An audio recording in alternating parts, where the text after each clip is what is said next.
started this YouTube channel with really the intent of dissecting horror films as an admittedly sophomoric attempt, I think, at studying our collective fears as a society, and maybe on a much more personal level, my own fears. Get them out on the table, talk about them, become familiar with my enemy, that sort of thing. And in doing this podcast, I've come to realize over the last year that the thing that scares me the most about being alive is that it ends. When there's torture, there's pain and wounds, physical agony, and all this distracts the mind from mental suffering so that one is tormented by the wounds until the moment of death. And the most terrible agony may not be in the wounds themselves, but in knowing for certain that within an hour, then within 10 minutes, then within half a minute, and now, at this very instant, your soul will leave your body and you will no longer be a person. And that this is certain. The worst thing is that it is certain.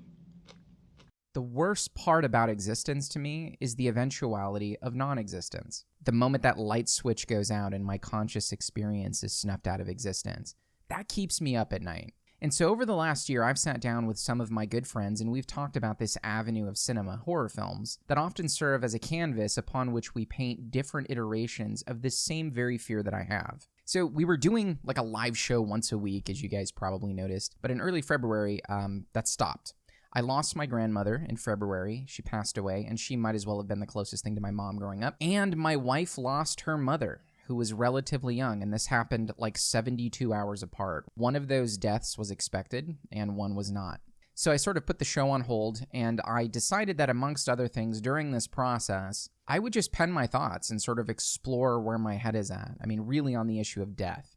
There's a big difference between talking about the idea of dying, like drawn from a really good, scary movie, and then actually finding your family member's body, right? Which is what happened to me. I mean, I've seen a million dead bodies in horror films, but there truly is no desensitization when you actually see one in real life. And that's sort of the distinction I maybe want to explore in this video a little bit. I don't know. I mean, the content that my friends and I have produced for this channel is a kind of disconnected sort of criticism and analysis. We're talking about horror films and we're comfy and cozy while we do it, right? Death is like an abstract and a fiction. It's out there, as it were. But when you think about it, the reason we can talk about death abstractly like this is because it's a real thing in the real world. We enjoy talking about it within the confines of fiction because it's a very unpleasant nonfiction. It's sort of cathartic to remove yourself from the gravity and the weight of death and sort of take a third-person perspective and discuss the concept like with popcorn and between two armrests, right? And so I guess my goal in this video is to maybe connect the two, to lean in a bit more and get out of that comfy, cozy place that I usually discuss horror films in and talk a little more openly about the prospect of finality. Believe it or not, I've actually been around death quite a bit growing up. Well, I mean, as much as like a young American can, I suppose. There's people out there who've had it much worse. I didn't see my family get mowed down in some, Syrian nightmare. So world's a shitty place. As much as a young American can see death, that's how much I've seen it. In the year 2000, for example, I lost my aunt who had adopted me at the time. I lost her to cancer. I was living with her. A few months later, my best friend died of a drug overdose. And then at the end of that year, my father was killed in a drunk driving accident. And I think like what that produced in me, I was only like 16 at the time. I think what that produced in me was a kind of shift in perspective where I sort of had to come face to face with the idea that these people I interacted with on a daily basis were just deleted from life. Like one moment they were there and the next moment they were literally gone. And at the time, I had a religious apparatus to cling on to. I was a very conservative evangelical Christian. And what got me through all of that was the idea that I'd see these people again in heaven. And so I guess, in that context, in that religious context, they weren't really deleted from life, more like temporarily placed in a recycle bin, right? Just pull them back out. I'd eventually get to see them again and interact with them. But I gotta tell you, man, like even with all of my faith, if I'm being really honest, underneath all of it, behind every curtain of my psychology, there was a part of me that knew that they were really gone and that death was the final chasm and there was no coming back from it. And years later, after I lost my faith, which, by the way, I don't wish upon anybody, after that, I began to reassess the value of death, the work, that it does in our lives, the potency it has on a great deal of how we live, how we interpret, what we value, even how we talk to one another. Coincidentally, the horror films that I started to enjoy the most, the films that really stuck with me, had less to do with the gruesome and more to do with ideas like grief and loss and sorrow and the eventuality of your own demise. Like, to me, good horror films take those basic negative things and they build the horror around them. Like, if a film can weave together something that ultimately makes you reflect on things you don't want to, that's a great horror film in my opinion. Like, when you think about it, life is filled with things we try not to think about. Have you ever noticed that? One of my favorite Louis C.K. bits is about how, like, the best things in life are actually terrible for us.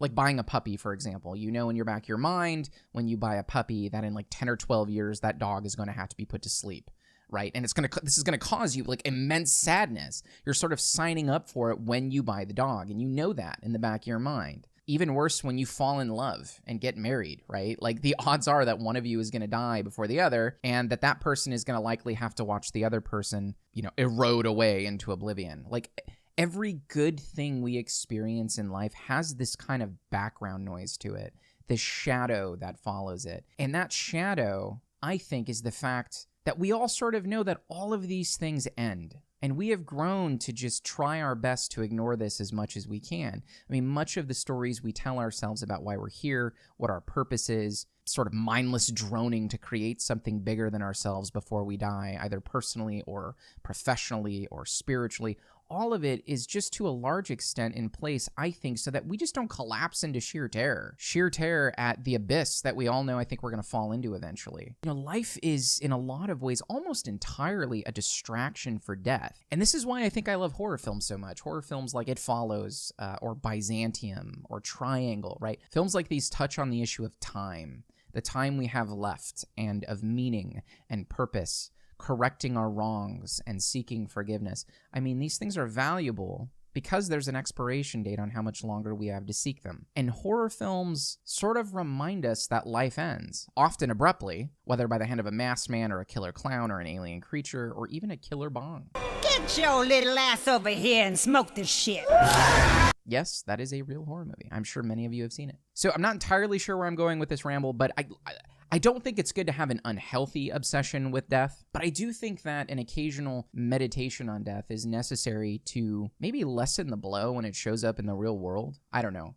Like, for me, thinking about death is a kind of pursuit to make the concept more comfortable so that when it comes for me, it's something I'm maybe sort of familiar with. Kind of like meeting an old friend, right? It's an expected meeting. And I think for me, horror films reach into the real world in that way. At least the good ones do.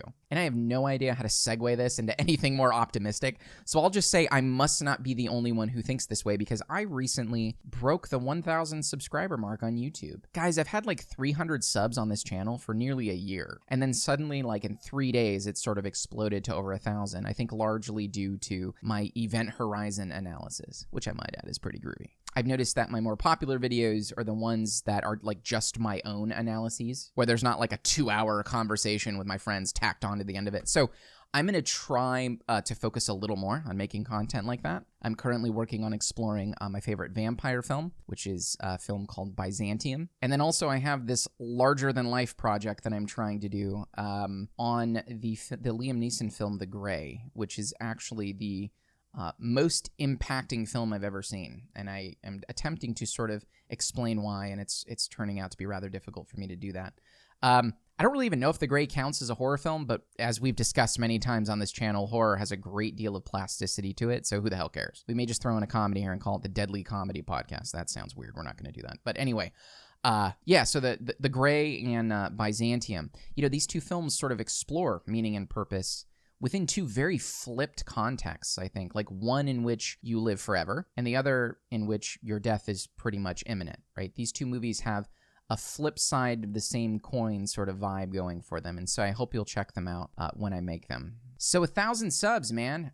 Leave a comment below if there's any films you think are worth exploring that I need to know about. I'll do my best to check them out.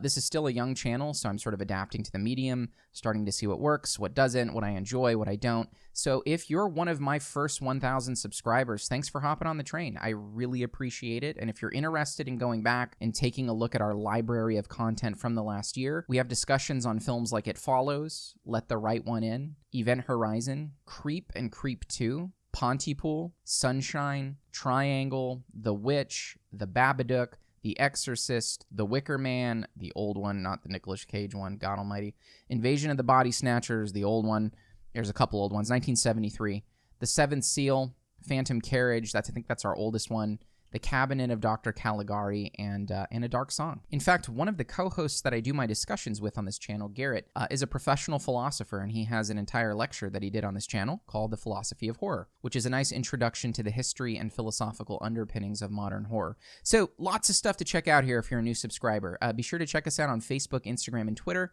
I'm usually there posting nonsense, so be sure to drop by and leave a comment. Other than that, thanks for listening to me ramble on like this. Sleep tight. That sounded kind of weird. I don't think I want to end the video that way. Have a good day, and thanks for watching. Much better.